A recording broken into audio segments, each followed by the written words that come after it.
ನಮ್ಮ ಕಷ್ಟಗಳು ಪರಿಹಾರ ಆಗದೇ ಇರೋದಕ್ಕೆ, ನಮ್ಮ ಸಮಸ್ಯೆಗಳು ಬಗೆಹರಿದೇ ಇರೋದಕ್ಕೆ ಕಾರಣಗಳು ಏನು ಅಂಥೇಳಿ ಇವತ್ತು ನಾವು ನೋಡೋಣ. ನಮಸ್ಕಾರ, ನಾನು ಪ್ರತೀಕ್ಷಾ. ನನ್ನ ಚಾನಲ್ ಕಿಕ್ ಸ್ಟಾರ್ಟ್ಗೆ ನಿಮಗೆಲ್ಲರಿಗೂ ಸ್ವಾಗತ. ಈ ವಿಡಿಯೋದಲ್ಲಿ ಹೇಳಿರುವಂತಹ ಪ್ರತಿಯೊಂದು ಅಂಶವನ್ನು ಕೂಡ ನಾನು ನನ್ನ ಜೀವನದಲ್ಲಿ ಖುದ್ದು ಅಪ್ಲೈ ಮಾಡಿದ್ದೀನಿ, ರಿಸಲ್ಟ್ನ ಕಂಡಿದ್ದೀನಿ. ಅದಕ್ಕೋಸ್ಕರನೇ ನಿಮ್ಮ ಮುಂದೆ ನಾನು ಇದನ್ನು ಹಂಚ್ಕೊಳ್ತಾ ಇದ್ದೀನಿ. ಸೊ ನೀವು ಇದನ್ನು ಸೀರಿಯಸ್ ಆಗಿ ತೊಗೊಂಡು ಇದನ್ನು ಅಪ್ಲೈ ಮಾಡಿದಲ್ಲಿ ಅಥವಾ ನಿಮಗೆ ಕಷ್ಟ ಆಗ್ತಿದೆ ಅಂತದಲ್ಲಿ ನೀವು ನನ್ನ ಹತ್ರ ಅದನ್ನು ಶೇರ್ ಮಾಡ್ಬೋದು. I will help you. ಆದರೆ ಖಂಡಿತವಾಗ್ಲೂ ನೀವು ಅಪ್ಲೈ ಮಾಡಿದ್ರಿ ಅಂತ ಆದಲ್ಲಿ ಶೂರ್ ಶಾಟ್ ನಿಮಗೆ ರಿಸಲ್ಟ್ ಸಿಕ್ಕೇ ಸಿಗುತ್ತೆ. ನಿಮ್ಮ ಸಮಸ್ಯೆ ನೀವು ಪರಿಹಾರ ಹುಡುಕ್ತೀರಿ. ಅದಕ್ಕಾಗಿ ವಿಡಿಯೋನ ಕೊನೆ ತನಕ ನೋಡೋದನ್ನ ಮರಿಬೇಡಿ. ಮೊದಲನೇದಾಗಿ ನಮಗೆ ಆ ಸಮಸ್ಯೆ ಬಗೆಹರಿಬೇಕು ಅಂತ ಇರೋದೇ ಇಲ್ಲ. ಏನಪ್ಪ ಹಿಂಗೆ ಹೇಳ್ತಿದ್ದೀರಾ ಅಂತ ನೀವು ಕೇಳ್ಬೋದು. ಹೌದು, ಮನುಷ್ಯನಿಗೆ ತನ್ನ ಸಮಸ್ಯೆಗಳನ್ನ ಹೇಳಿಕೊಂಡು ಸಮಾಧಾನ ಪಟ್ಕೊಳ್ಳಿಕ್ಕೆ ಇಷ್ಟ ಆಗುತ್ತೆ ಹೊರತು ಆ ಸಮಸ್ಯೆಗಳಿಗೆ ಪರಿಹಾರವನ್ನು ಯಾರಾದರೂ ಸೂಚಿಸಿದರೆ ಅದನ್ನು ಅಪ್ಲೈ ಮಾಡಿ ಆ ಸಮಸ್ಯೆನ ಬಗೆಹರಿಸ್ಕೊಳ್ಳಿಕ್ಕೆ ಆ ಮನುಷ್ಯ ಇಷ್ಟಪಡೋದಿಲ್ಲ. ಯಾಕಂತಂದರೆ ಯಾವುದೇ ಸಮಸ್ಯೆಯನ್ನು ಬಗೆಹರಿಸ್ಕೋಬೇಕು ಅಂತಂದರೆ ಮೊದಲು ಅದರ ಜವಾಬ್ದಾರಿಯನ್ನು ತೆಗೆದುಕೊಳ್ಬೇಕು.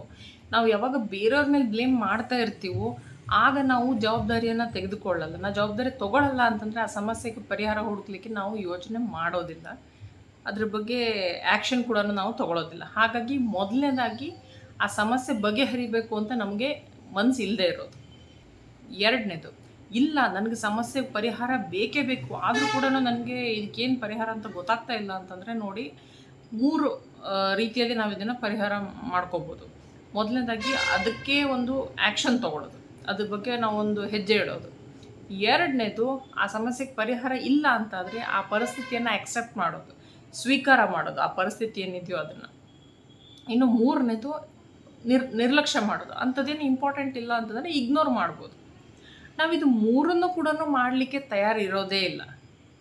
ಅದಕ್ಕೆ ನಾನು ಹೇಳಿದೆ, ಮೊದಲನೇದಾಗಿ ನಮಗೆ ಆ ಸಮಸ್ಯೆಗೆ ಪರಿಹಾರ ಹುಡುಕಬೇಕು ಅಂತಿಲ್ಲ. ಅಂದರೆ ನಮ್ಮ ಮನಸ್ಸಿನ ನೆಮ್ಮದಿ ನಮ್ಮ ಮೊದಲ ಪ್ರಯಾರಿಟಿ ಅನ್ನೋದನ್ನು ನಾವು ಮರ್ತು ಹೋಗ್ಬಿಡ್ತೀವಿ. ಸೊ ಈ ಮೂರನ್ನು ಕೂಡ ನಾವು ಮಾಡದೇ ಇದ್ದಾಗ ನಾವು ಈ ಸಮಸ್ಯೆಗಳಿಗೆ ಪರಿಹಾರ ಹುಡುಕ್ಲಿಕ್ಕೆ ಆಗೋದಿಲ್ಲ. ಯಾವ್ದು ಹೇಳಿ? Action, ignore or acceptance. ಇದು ಮೂರನ್ನು ಕೂಡ ನಾವು ಮಾಡ್ಲಿಕ್ಕೆ ಆಗದೇ ಇದ್ದಾಗ ಸಮಸ್ಯೆಗೆ ನಾವು ಪರಿಹಾರ ಹುಡ್ಕೋಕ್ಕೆ ಆಗೋದಿಲ್ಲ. ಇನ್ನು ಮೂರನೇದಾಗಿ, ನಾವು ಯಾವ ರೀತಿಯಾದಂತಹ ಪದಗಳನ್ನ ಉಪಯೋಗಿಸ್ತೀವಿ ಅದ್ರ ಮೇಲೆ ಕೂಡ ಡಿಪೆಂಡ್ ಆಗುತ್ತೆ. ನಾವು ದೇವ್ರ ಹತ್ರ ಪದೇ ಪದೇ ಬೇಡ್ಕೊಳ್ತಾ ಇರ್ತೀವಿ, ಆದರೆ ಯಾವ ರೀತಿಯಾಗಿ ಬೇಡ್ಕೊಳ್ತೀವಿ ಅನ್ನೋದನ್ನು ನಾವು ಅರ್ಥ ಮಾಡ್ಕೊಳ್ಳೋದಿಲ್ಲ, ಅದ್ರ ಬಗ್ಗೆ ನಾವು ಯೋಚನೆ ಮಾಡೋದಿಲ್ಲ. ಇದ್ರ ಬಗ್ಗೆ ನೀವು ಇನ್ನೂ ಚೆನ್ನಾಗಿ ತಿಳ್ಕೊಳ್ಬೇಕು ಅಂತಾದರೆ ನಾನು ಇದ್ರ ಬಗ್ಗೆ ಒಂದು ಆರ್ಟಿಕಲ್ ಬರೆದಿದ್ದೀನಿ. ಅದು ನಿಮ್ಗೆ ಯಾರಿಗಾದರೂ ಬೇಕು ಅಂತಾದಲ್ಲಿ ನನಗೆ DM ಮಾಡಿ ಈ ಕಮೆಂಟ್ ಬಾಕ್ಸಲ್ಲಿ ತಿಳಿಸಿ. ನಾನು ನಿಮಗೆ ಅದರ ಒಂದು PDF ಫೈಲ್ನ ಕಳಿಸ್ಕೊಡ್ತೀನಿ. ಅದರಲ್ಲಿ ನಾನು ಡೀಟೇಲಾಗಿ ತಿಳಿಸಿದ್ದೀನಿ ಯಾವ ರೀತಿಯಾಗಿ ನೀವು ದೇವ್ರ ಹತ್ರ ಬೇಡ್ಕೊಳ್ಬೇಕು ಅಂತ. ತುಂಬ ಜನ ಆಗಿರುವ ಕಷ್ಟಗಳನ್ನು ಪರಿಹಾರ ಮಾಡ್ಕೊಳ್ಳೋದಕ್ಕೆ ದೇವ್ರ ಹತ್ರ ಪದೇ ಪದೇ ಆ ಕಷ್ಟಗಳ ಬಗ್ಗೆ ಹೇಳ್ತಾ ಇರ್ತಾರೆ ಹೊರತು ಅದ್ರ ಬದಲಿಗೆ ಏನು ಬೇಕು ಅನ್ನೋದನ್ನು ಕೇಳ್ಕೊಳ್ಳೋದೇ ಇಲ್ಲ. ನಾಲ್ಕನೇದು, ಕ್ಲಾರಿಟಿ ಮತ್ತು ಫೋಕಸ್ ಇಲ್ಲದೆ ಇರೋದು. ಜೀವನದಲ್ಲಿ ಏನು ಬೇಕು ಅನ್ನೋದೇ ಗೊತ್ತಿರೋದಿಲ್ಲ. ಉದಾಹರಣೆಗೆ, ಒಬ್ಬ ಅತ್ತೆಗೆ ಸೊಸೆಗೆ ತೊಗೊಂಡು ಬರಬೇಕಾದಾಗ ಒಳ್ಳೆ ಆಸ್ತಿ ಇದ್ದರೆ ಸಾಕು ಅಂತ ಫಸ್ಟ್ ಕೇಳ್ಕೊಳ್ತಾರೆ. ಆಸ್ತಿ ಇರೋ ಸೊಸೆ ಸಿಗ್ತಾರೆ. ಸೊಸೆ ಬಂದಮೇಲೆ ಅಯ್ಯೋ ಇವಳಿಗೆ ಮನೆ ಕೆಲಸನೇ ಬರೋದಿಲ್ಲ ಅಂತ ಹೇಳ್ತಾರೆ. ಮನೆ ಕೆಲಸ ಮಾಡೋಳಿದ್ಲು ಅಂತೇಳಿ ಹೇಳಿದ್ರೆ ಅಯ್ಯೋ ಇವಳು ಹೇಳ್ದಂಗೆ ಕೇಳೋದೇ ಇಲ್ಲ ಅಂತ ಹೇಳ್ತಾರೆ. ಸೊ ನೀವು ನೋಡಿ, ಬೇಕಿದ್ರೆ ನಾನು ಜಸ್ಟ್ ಒಂದು ಉದಾಹರಣೆಗೆ ಹೇಳ್ತಾ ಇರೋದು, ನೀವು ಯಾವುದೇ ಮನೆಯಲ್ಲಿ ನೀವು ನೋಡಿದಾಗ ಅವರಿಗೆ ಯಾವ ರೀತಿಯಾದಂತಹ ಸೊಸೆ ಬೇಕು, ಹೆಂಡತಿ ಬೇಕು, ಗಂಡ ಬೇಕು ಅನ್ನೋದು ಕ್ಲಾರಿಟಿ ಇರೋದೇ ಇಲ್ಲ. So most of the time ನಮಗೆ ಸಮಸ್ಯೆ ಬರೋದೇ ಕ್ಲಾರಿಟಿ ಇಲ್ಲದೆ ಹೋದಾಗ. ಇನ್ನು ಫೋಕಸ್ ಇಲ್ಲದೆ ಇದ್ದಾಗ ಏನಾಗುತ್ತೆ ಅಂತ ಹೇಳಿದ್ರೆ ದೇವರೇ ಕನ್ಫ್ಯೂಸ್ ಆಗಿಬಿಡ್ತಾರೆ. ಒಂದು ದಿವಸ ನೀವು ಇದ್ರ ಬಗ್ಗೆ ಕೇಳ್ತೀರಾ, ಮತ್ತೊಂದು ದಿನ ಇನ್ನೊಂದ್ರ ಬಗ್ಗೆ ಕೇಳ್ತೀರಾ. ಈಗ ನಾಳೆ ಅಥವಾ ನಾಡ್ದು ಏನೋ ಒಂದು ಪ್ರಾಬ್ಲಮ್ ಬರ್ತಾ ಇದೆ ಅಂತಂದು ಇವತ್ತಿನ ದಿನ ದೇವ್ರ ಹತ್ರ ಬೇಡ್ಕೊಳ್ಳೋದು, ಆಮೇಲೆ ಮರ್ತೋಗ್ಬಿಡೋದು, ಮತ್ತೊಂದೇನೋ ಕೇಳ್ಕೊಳ್ಳೋದು, ಮತ್ತೆ ಇನ್ನೊಂದು ಸಲ ಅದೇ ಪ್ರಾಬ್ಲಮ್ ರಿಪೀಟ್ ಆದಾಗ ಮತ್ತೆ ಅದ್ರ ಬಗ್ಗೆ ಕೇಳ್ಕೊಳ್ಳೋದು. ಸೊ ಕನ್ಸಿಸ್ಟೆಂಟಾಗಿ ನಾವು ಆ ಒಂದು ಸಮಸ್ಯೆ ಬಗ್ಗೆ ಫೋಕಸ್ ಮಾಡಿ ಅದಕ್ಕೆ ಪರಿಹಾರ ಹುಡುಕೋದ್ರ ಕಡೆ ನಾವು ನೋಡೋದಿಲ್ಲ. ಹಾಗಾಗಿ ಬಹಳಷ್ಟು ಸಮಯ ನಾವು ಆ ಸಮಸ್ಯೆಗಳಿಗೆ ಪರಿಹಾರವನ್ನು ಹುಡುಕ್ಲಿಕ್ಕೆ ಆಗೋದಿಲ್ಲ. ನಾನು ಹೇಳ್ತಾ ಇರೋದು ನಿಮಗೆ ಸರಿ ಅನಿಸಿದಲ್ಲಿ, ಇಷ್ಟ ಆಗಿದ್ದಲ್ಲಿ ಈ ವಿಡಿಯೋ ಪಾಸ್ ಮಾಡಿ ನಿಮ್ಮೆಲ್ಲ ಫ್ರೆಂಡ್ಸ್ ಆ್ಯಂಡ್ ಫ್ಯಾಮಿಲಿ ಜೊತೆಗೆ ಇದನ್ನು ಶೇರ್ ಮಾಡಿ. 5ನೇದಾಗಿ, ನಂಬಿಕೆನೇ ಇಲ್ಲ. ದೇವ್ರ ಹತ್ರ ಹೋಗ್ತಾರೆ, ಬೇಡ್ಕೊಳ್ತಾರೆ, ಪೂಜೆ ಮಾಡ್ತಾರೆ, ಎಲ್ಲನೂ ಮಾಡ್ತಾರೆ. ಕೇಳಿದರೆ ನಂಗೆ ದೇವ್ರ ನಂಬಿಕೆ ಇದೆ ಅಂತ ಹೇಳ್ತಾರೆ. ದೇವರಲ್ಲಿ ನಿಜವಾಗ್ಲೂ ನಂಬಿಕೆ ಇರೋದೇ ಆದರೆ ದೇವ್ರು ಏನೇ ಮಾಡಿದರೂ ಒಳ್ಳೆಯದೇ ಮಾಡ್ತಾನೆ, ನನಗೇನು ಒಳ್ಳೆಯದು ಅದೇ ಆಗುತ್ತೆ ಅನ್ನೋ ನಂಬಿಕೆ ನಾವು ಯಾಕೆ ಇಟ್ಕೊಳ್ಳಲ್ಲ? ನಿಮ್ಮ ಜೀವನದಲ್ಲಿ ಅಥವಾ ನನ್ನ ಜೀವನದಲ್ಲಿ ಅದು ಏನೇ ಸಮಸ್ಯೆ ಬಂದರೂ ಕೂಡ ನೀವು ಸರಿಯಾದ ರೀತಿಯಲ್ಲಿ ಅದನ್ನು ನೋಡಿದರೆ ಎಲ್ಲದರಿಂದ ಕೂಡ ಏನಾದರೂ ಒಂದು ಒಳ್ಳೆಯದು ಆಗೇ ಆಗತ್ತೆ. ಏನೂ ಆಗ್ತಾ ಇಲ್ಲ ಅಂತ ನಿಮ್ಗೆ ಅನಿಸ್ತಾ ಇದೆ ಅಂತಂದರೆ ಬಹುಶಃ ನೀವು ಆ ದೃಷ್ಟಿಕೋನದಿಂದ ನೋಡ್ತಾ ಇಲ್ಲ ಅಂತ ಅರ್ಥ. ಇನ್ನು 6ನೇದು ಕೃತಜ್ಞತೆ ಇಲ್ಲದೆ ಇರೋದು. ನಮ್ಮ ಸುತ್ತಮುತ್ತಲೂ ದೇವ್ರು ನಮಗೆ ಎಷ್ಟೊಂದು ಮಾಡ್ತಾ ಇರ್ತಾರೆ, ನಾವು ಕಣ್ಣು ಬಿಟ್ಟು ನೋಡೋದೇ ಇಲ್ಲ. ದೊಡ್ಡದ್ರ ಬಗ್ಗೆ ಮಾತ್ರ ಯೋಚನೆ ಮಾಡ್ತಾ ಇರ್ತೀವಿ. ಆದರೆ ಚಿಕ್ಕ ಚಿಕ್ಕ ಗೆಲುವುಗಳು ನಮ್ಮ ಜೀವನದಲ್ಲಿ ಬರ್ತಾ ಇತ್ತು ಅಂತಂದರೆ ಅದಕ್ಕೆ ನಾವು ಕೃತಜ್ಞತೆ ತೋರಿಸ್ತಾ ಬಂದರೆ ದೊಡ್ಡ ಗೆಲುವು ನಮ್ಮ ಹತ್ರ ಬರುತ್ತೆ. ಆದರೆ ನಾವು ಅದ್ರ ಕಡೆ ಲಕ್ಷಣ ಕೊಡೋದು, ಅದೇನು ಬಿಡು, ಚಿಕ್ಕ ಚಿಕ್ಕದಿದೆ, ಅದೇನು ಇಂಪಾರ್ಟೆಂಟ್ ಅಲ್ಲ, ದೊಡ್ಡದಾಗಬೇಕು, ಅದು ಇಂಪಾರ್ಟೆಂಟ್.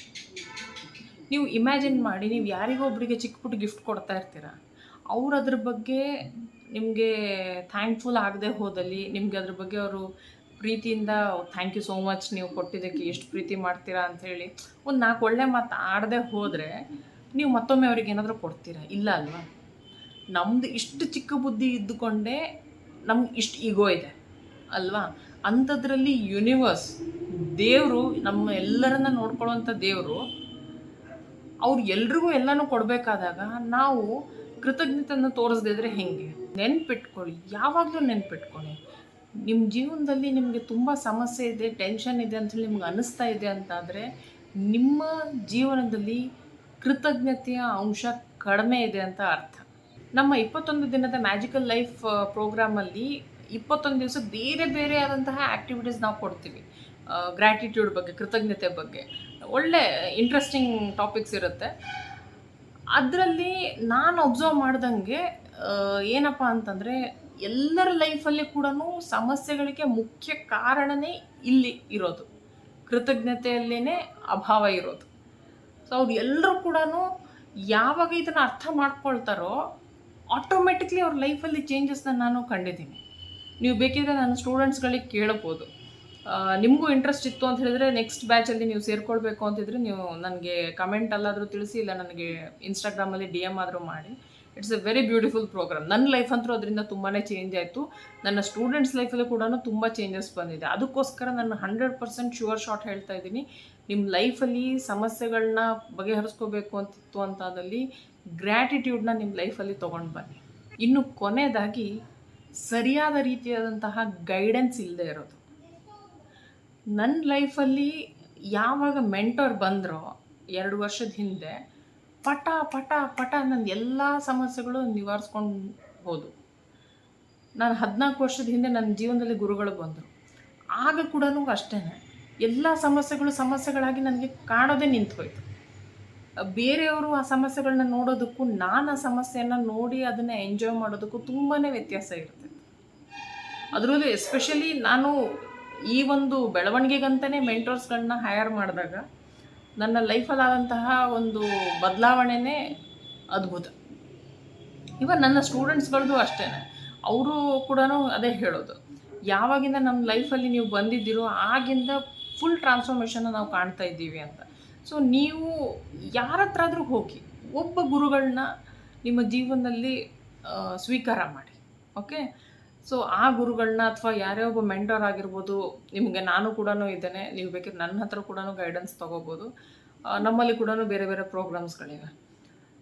ಸೊ ಯಾವಾಗ ನಿಮ್ಮ ಲೈಫಲ್ಲಿ ಮೆಂಟೋರ್ಸ್ ಬರ್ತಾರೋ ಆಗ ನಿಮಗೆ ಸ್ಪೆಸಿಫಿಕ್ಕಾಗಿ ಒಂದು ಗೋಲ್ ಇರುತ್ತೆ, ಒಂದು ಪ್ರಾಪರ್ ಆದಂತಹ ಗೈಡೆನ್ಸ್ ಇರುತ್ತೆ. ನಾವು ಯೂಶ್ವಲಿ ಏನು ಮಾಡ್ತೀವಿ ಅಂತ ಹೇಳಿದ್ರೆ, ನಮ್ಮ ಈ ಸಮಸ್ಯೆಗಳನ್ನ ಫ್ರೆಂಡ್ಸ್ ಹತ್ರನೋ ಫ್ಯಾಮಿಲಿ ಹತ್ರನೋ ನಾವು ತಿಳಿಸ್ತೀವಿ. ಅವರೆಲ್ಲ ಪ್ರೊಫೆಷ್ನಲಾಗಿ ಅದನ್ನು ನಿಮಗೆ ಗೈಡ್ ಮಾಡೋಕ್ಕಾಗಲ್ಲ. ಅವ್ರಿಗೇನು ಗೊತ್ತಿದೆಯೋ ಅದನ್ನು ಅವ್ರು ಹೇಳ್ಬೋದು, ಆಮೇಲೆ ಅದಕ್ಕೆ ಅವರು ಸೊಲ್ಯೂಷನ್ ಹುಡ್ಕೋಕ್ಕಾಗಲ್ಲ. ಕೆಲವೊಂದು ಸಲ ನಾವು ಹೇಳ್ಕೊಂಡು ಸಮಾಧಾನ ಮಾಡ್ಕೋತೀವಿ ಅಷ್ಟೇ, ಹಾಗಾಗಿ ಅದು ಕಂಟಿನ್ಯೂ ಆಗ್ತಾ ಇರುತ್ತೆ. ಸೊ ನಿಮಗೆ ಪ್ರಾಪರಾಗಿ ಒಂದು ಸೊಲ್ಯೂಷನ್ ಬೇಕು ಅಂತಂದರೆ ಒಬ್ಬ ಮೆಂಟೋರ್ ಇರಲೇಬೇಕು. ಇದೆಲ್ಲವನ್ನು ಕೂಡ ನಾನು ನನ್ನ ಲೈಫಲ್ಲಿ ಇಂಪ್ಲಿಮೆಂಟ್ ಮಾಡಿದ್ದಕ್ಕೋಸ್ಕರನೇ ನನ್ನ ಯಾವ ಸಮಸ್ಯೆಗಳು ಕೂಡ ಹೆಚ್ಚು ಸಮಯದವರೆಗೆ ಇರೋದೇ ಇಲ್ಲ. ಹಾಗಾಗಿ ನನ್ನ ಅನುಭವದಿಂದ ನಾನು ಹೇಳ್ತಾ ಇದ್ದೀನಿ, ಈ ಎಲ್ಲವನ್ನು ನೀವು ಅಪ್ಲೈ ಮಾಡಿದಾಗ ಖಂಡಿತವಾಗ್ಲೂ ನಿಮ್ಮ ಸಮಸ್ಯೆಗಳಿಗೆ ಪರಿಹಾರವನ್ನು ನೀವು ಹುಡುಕಬಹುದು. Just come out of that comfort zone.